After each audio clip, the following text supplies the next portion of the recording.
change, have you? No, not really. Do you want me to kick off? Yes. All good.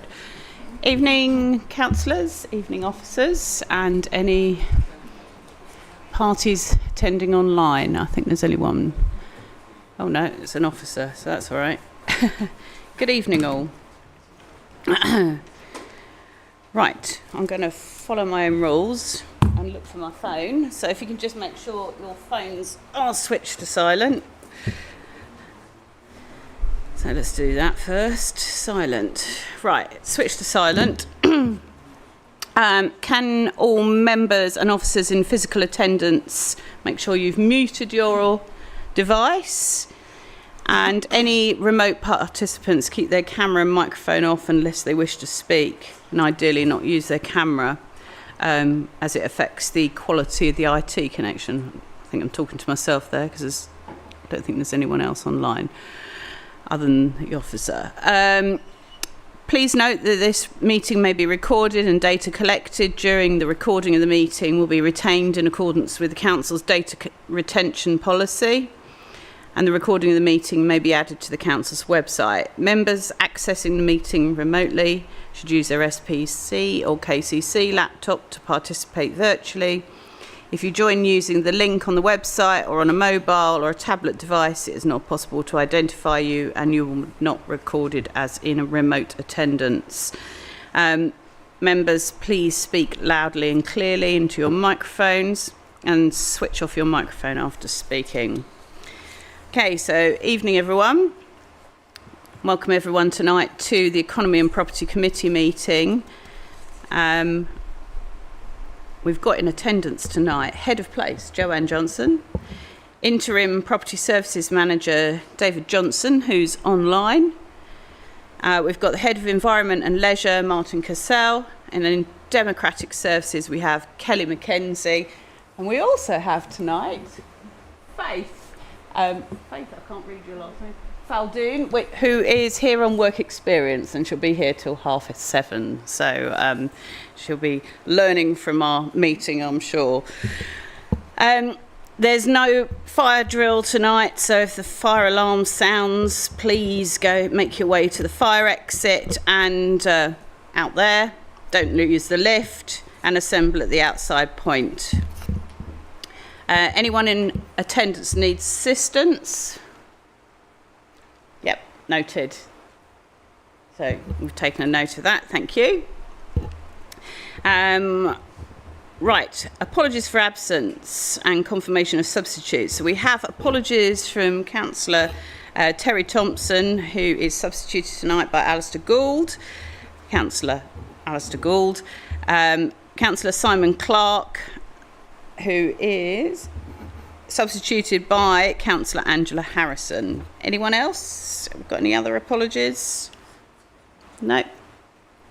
Grand, thank you. Members, we need to approve the minutes of the meeting held on the 9th of April 2025. That's minute numbers 797 to 805. And the meeting held on the 14th of May 2025. That's minute numbers 22 to 23 as correct records. Do we agree? Yeah, all agreed. Unanimous, thank you. Right, do we have any declarations of interest? We do. It's me. And I have declarations of interest on items 6, 7 and 8. So these, I'm a director of the company that holds the asset up for discussion. So I will be removing myself from the meeting, and Councillor Ashley Wise will take over chairing. So we're going to rejig the agenda tonight to accommodate that. So we'll move those items to the end. Okay. Anyone else got any declarations of interest? No? Great. Thank you. Right. Let's kick off then. Let me move to the agenda. And we'll start off with number 5, which is Forward Decisions Plan. So I'll hand over to you, Joanne, if you like. Thank you very much.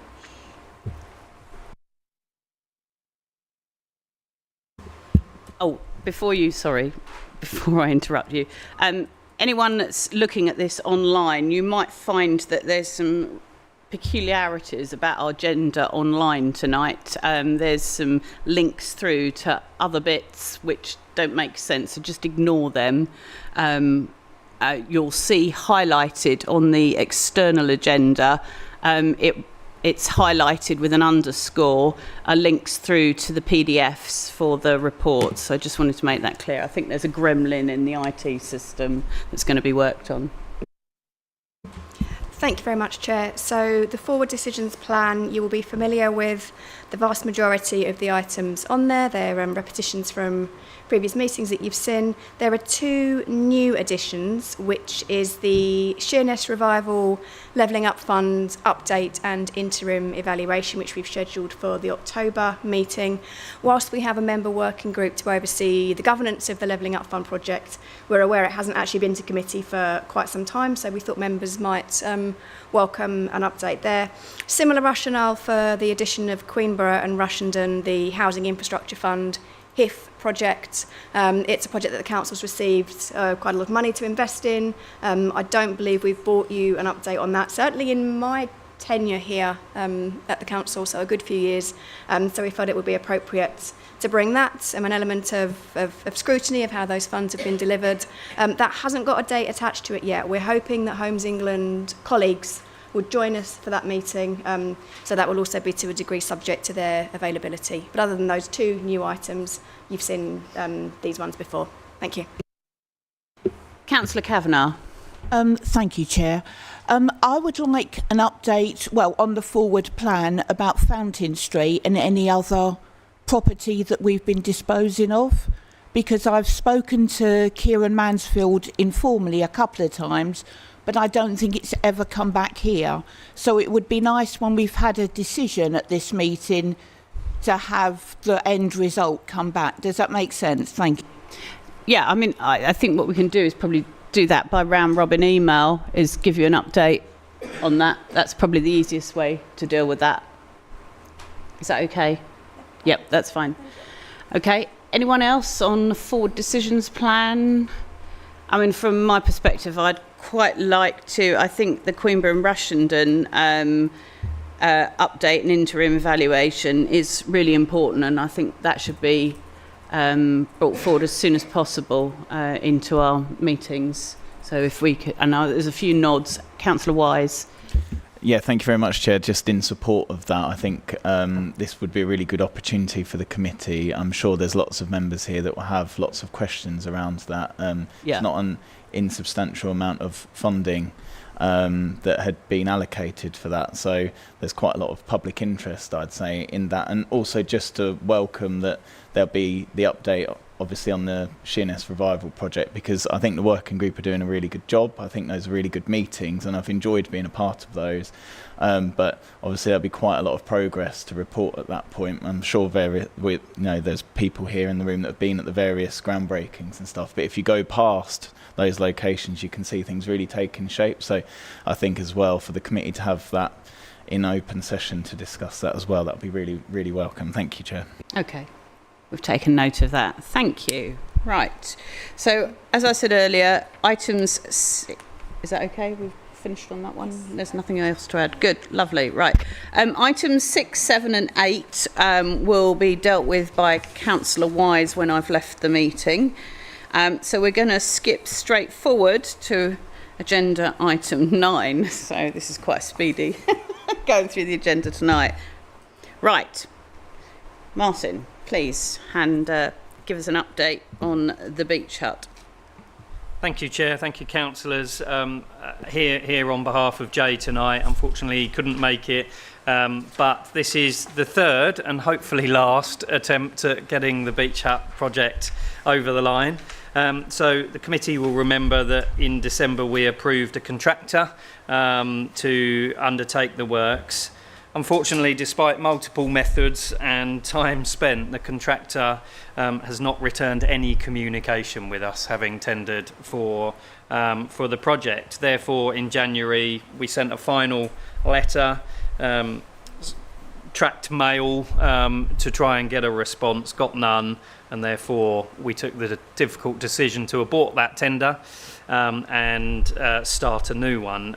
The reason that we started a new one is that we felt there was too much of a gulf between the next bidder that our procurement process would have allowed us to come back to committee and ask to appoint. So we felt that a fresh tender on the market was worthwhile. So I'm pleased to say that we got 4 submissions back. You can see in the report that scoring was very close, with Company D coming out under our procurement methodology. Company C are shown as a very viable alternative in second place, and the other bids were also strong. So we're really confident in terms of the level of quality coming back from these tenders. The revised financial details are in the exempt appendix, so if you want to ask any questions on that, then we will need to go into closed session on that. And then with the chair's grace, what we've been looking at is, obviously it's never happened but to us before, where a company has tendered for work and then not been contactable. So management team have been looking at ways that we might try and mitigate some of these problems in future, ideally not having to come back to a committee and or undertake a new tender process. So if we were to use this example where we've got 3 or 4 very strong bids, what we're hoping is for there to be a standard recommendation within the procurement reports that say, if we were unable to award to the initial contractor, i.e. the winning contractor, the officers have the delegation to award to the second under those conditions. So the monitoring officer and section 151 officer have come up with a paragraph. Unfortunately, it was after we published this report. So with the chair's and committee's grace, I'd quite like to add a second recommendation for your consideration. Go for it. Yep. If you want to say what it is. Thank you. So the wording that's been chosen, that the committee allowed delegated authority to the head of service to award to a suitable alternative tenderer in the event that a contract cannot be executed with the highest scoring tenderer. Okay, right. Councillor, before we kick off, so have we all read the blue papers? Are you wanting to go into private session to discuss those numbers, or are we content to have the discussion in public without going to closed session? Is there anyone who wants to discuss the numbers on the blue page? No? So we can stay in public session. Okay, that's fine. Right, okay, so Councillor Palmer, you had a question. I'm not going to mention anything on the blue paper. It's just with that amendment, which is, it sounds fine. The only thing I would probably add is it says to delegate to any of them. Is really, if you need to look at it and say, there's the score, we're offering it to D, then the next one on the scoring would be, I'm trying to work out now. C, yeah. Rather than saying anyone. Yeah. That's my only feeling, because if I was the second one and you offered it to somebody else, I know what I'd be doing. Yeah, okay. Thank you. Thank you. Councillor Gould? Is this going to be a principle applied to all procurements, or is it specific to this one? I think at the moment, my understanding is it's specific to this one. So, Councillor Wise? Yeah, I was just going to ask, Martin, could you please read it again, just because I wasn't quite following the last bit, just there's a bit of noise here. And obviously I'm happy to propose the recommendations, because obviously Councillor Palmer's putting forward what is in effect an amendment there, which again, sport, but my concern was similar, that it was basically just wanted to slightly tighten it up a bit, because obviously it's the right thing to have done was to bring this back here in this instance, and so I just want to make sure that we're sure that if there is a bit of a gap between the scores, then that we know that it will definitely come back to go through this process again, and for the committee to look at it again. But I am anxious to make sure that we don't suffer big delays, that we've inadvertently ended up with this project. You know, it's a good project. I think we first started looking at this with the consultation not long after I was elected, and that was over 2 years ago. So, I mean, I'm sure we're all really anxious to see that something happens. So, again, you know, I'm very happy to propose recommendation 1 and also to propose your amended there once I've heard it again, but just so that we can then work out exactly what we're happy with on the wording with that, if that's okay. Wording, and I can read it out again. Okay. Right, so I'll read it slowly.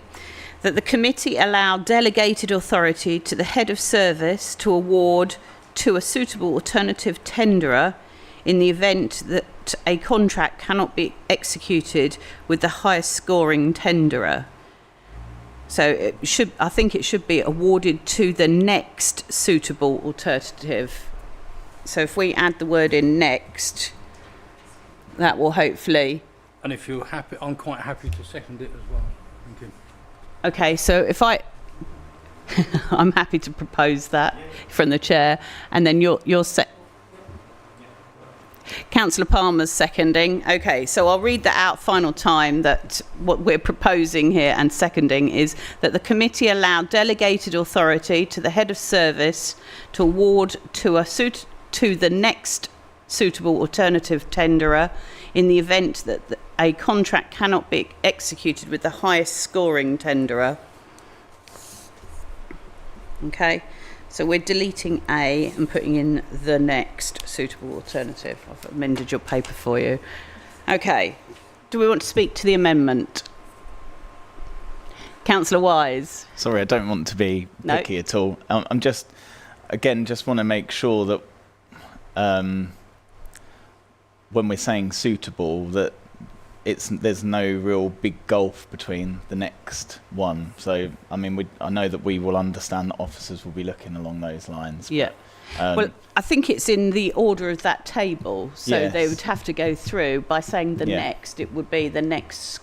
Yeah, and there's not much of a gap on it here. But I suppose what Martin, when you first introduced it, was this has been drawn up and that we sort of want to add this as a recommendation in future. So I'm just wondering if that needs to sort of be looked at for any other future recommendations along those lines, because on this table, yes, absolutely fine. Very happy with that, and I'm happy with the wording. But obviously, we would just need to pay close attention to that.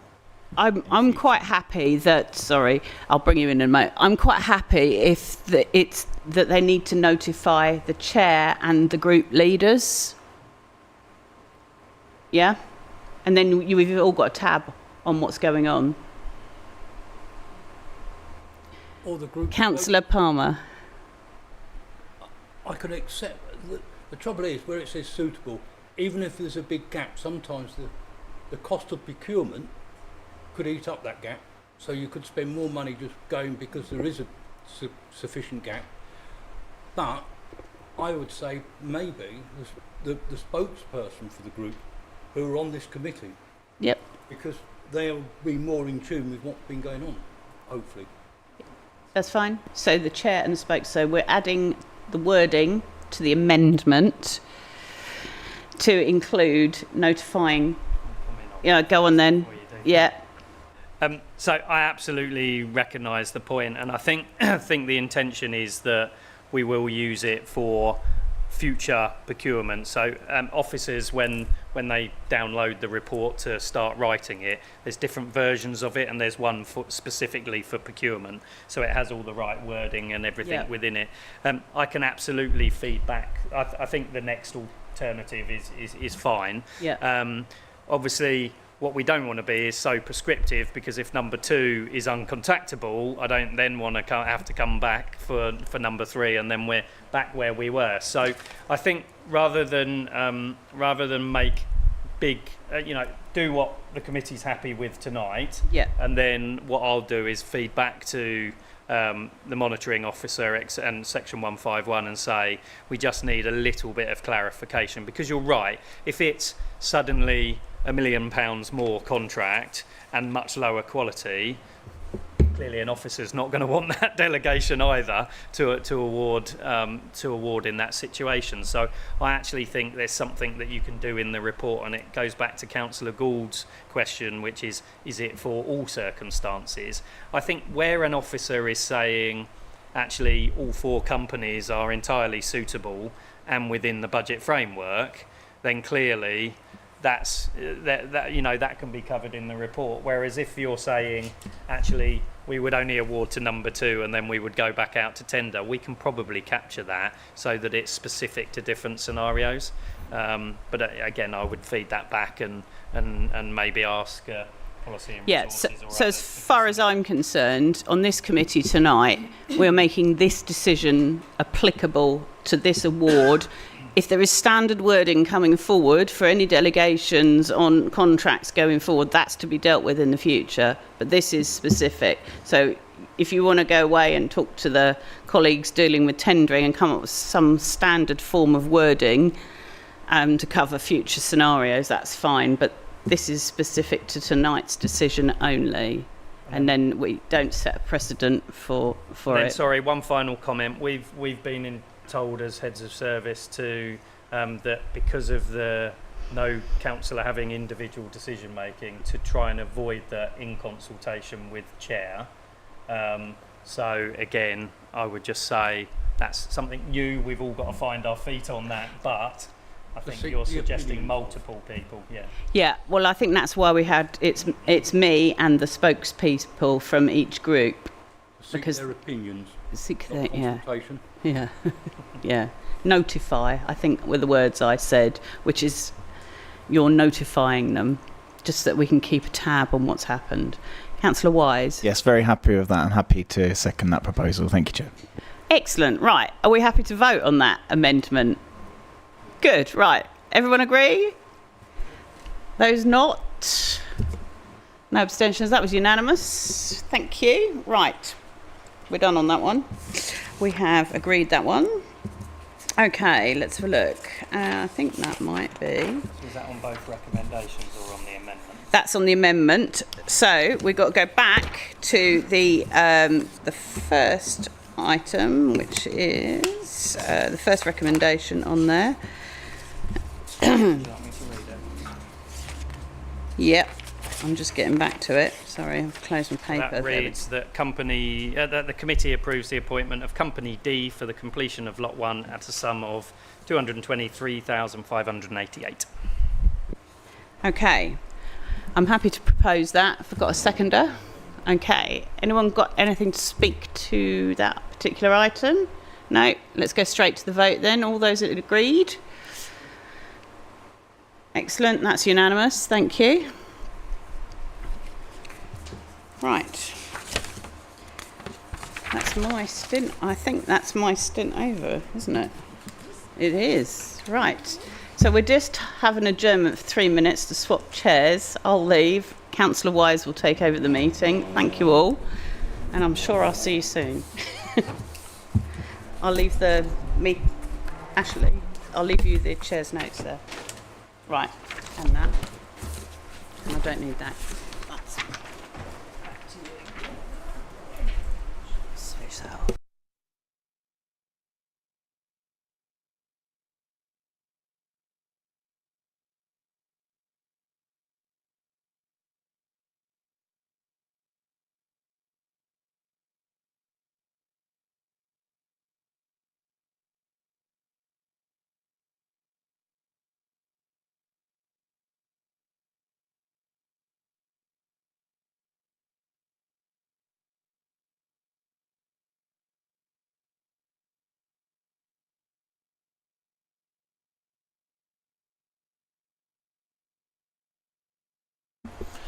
Okay, so we can resume the meeting, returning to agenda item 6,